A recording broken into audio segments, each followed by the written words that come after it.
presidencial de 1940, cuando el general Juan Almazán y el general Joaquín Amaro atacaron la política de Lázaro Cárdenas por ser tan izquierdista. El PRI escogieron el general Manuel Ávila Camacho como candidato para mover el partido hasta la derecha, un proceso profundizado después de las elecciones.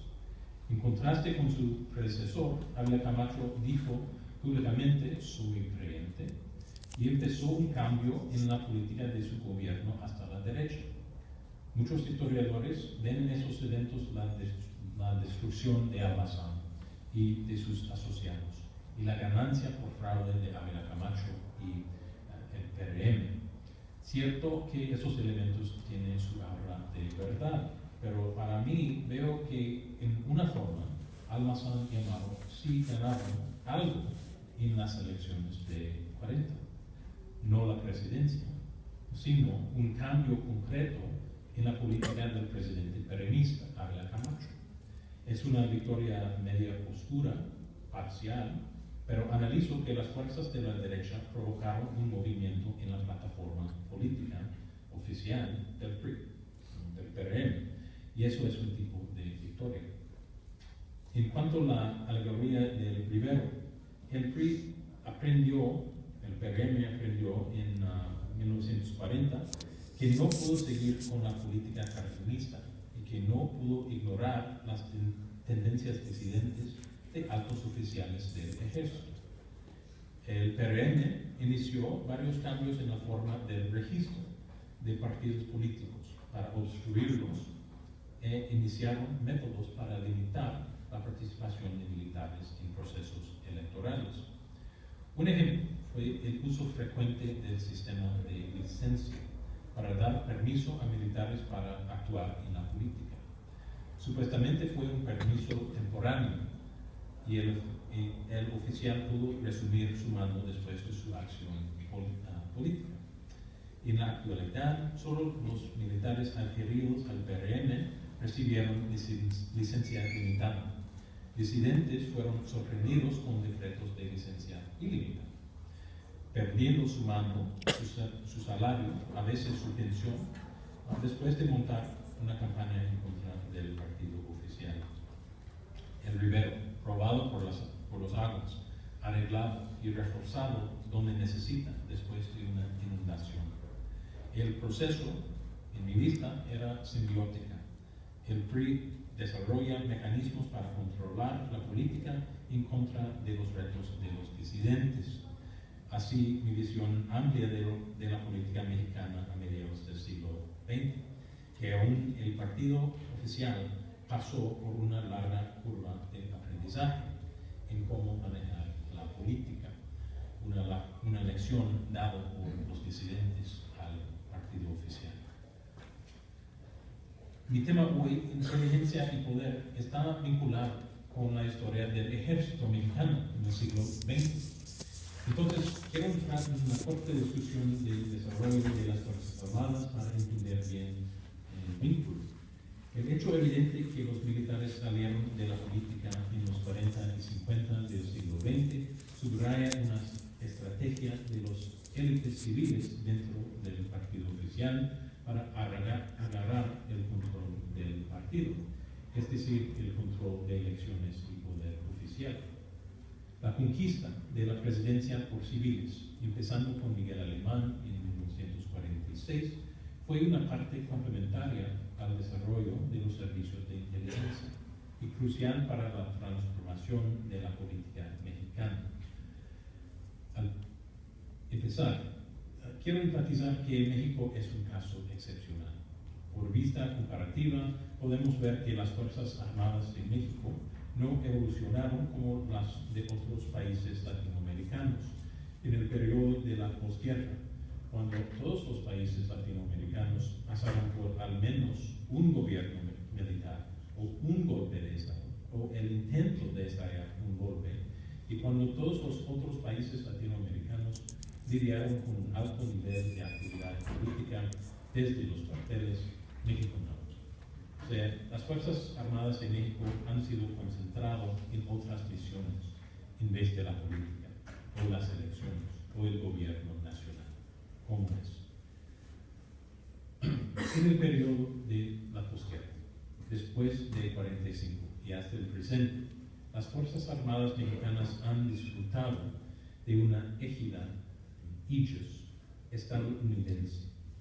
Esa égida comprende no solo un tipo de escudo, una defensa contra los peligros de la Guerra Fría, como las armas nucleares, sino una relación, primero implícita, que transformó en un pacto explícito entre México y los Estados Unidos durante los años 40.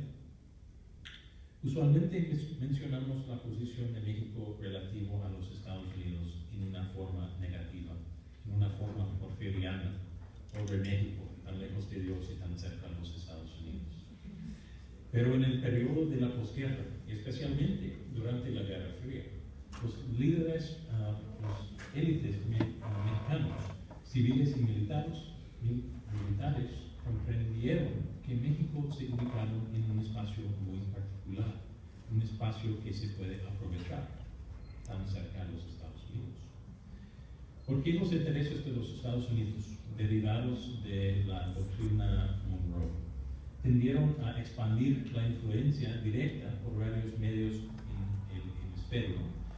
Los élites políticos y militares de México en los años 40 escogieron juntar con el plan estadounidense y disfrutar del flujo de ayuda económica, técnica y militar. O sea, la égida estadounidense era una oportunidad de no tener que perseguir el rol tradicional de defensa territorial al mismo nivel que otras fuerzas armadas latinoamericanas. Como escribió el politólogo Martin Niebler en 1971, preparar por la defensa de fronteras nacionales no fue ni factible ni razonable por México. Contra su vecino al norte, los Estados Unidos, tal defensa no era posible. Contra su vecino al sur, Guatemala, tal defensa no era necesaria. Las Fuerzas Armadas mexicanas se pudieron enfocar en el desarrollo de una institución más profesional como sus iguales en la región.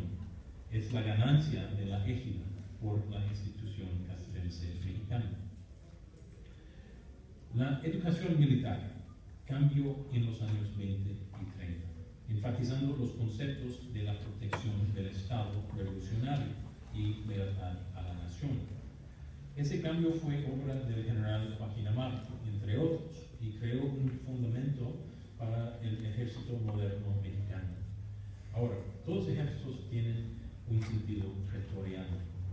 Sea bien recordar que la Guardia Pretoriana en el Imperio Romano fue un cuerpo de soldados que formó la última línea de defensa para el emperador, el último baluarte entre el Estado y la anarquía. El sentido pretoriano es necesario en un ejército. Si alguien va a arriesgar su vida en un proyecto, ha de ser un proyecto importante, aún esencial. Por los militares en la época moderna de naciones, nation states, desde el siglo XIX, esa razón ha de ser la existencia del Estado. En otros casos en Latinoamérica, esa motivación interna de proteger la nación quedó deformada en servicio de ambiciones políticas. Es obvio que resultaron muchos golpes de Estado y gobiernos militares. En México sí hay una tradición de caudillos y golpes intentos, el uso de fuerza como instrumento político durante el siglo XIX. Obviamente durante la Revolución, las rebeliones de los 20 hasta la revuelta de Saturnino Cedillo en 1938, hubo rasgos similares al resto de la región. Sin embargo, en México, en la posguerra, no es así. Cambió todo. El programa de Amaro para reenfocar las lealtades de los militares, empezando con la materia prima de los cadetes, era exitoso. Desde mi punto de vista, Amaro trató de dar forma positiva al sentido pretoriano, inherente en todo militar serio, el deseo de proteger la nación. Bien, ¿cuáles actividades escogieron surgieron los militares para satisfacer el impulso pretoriano.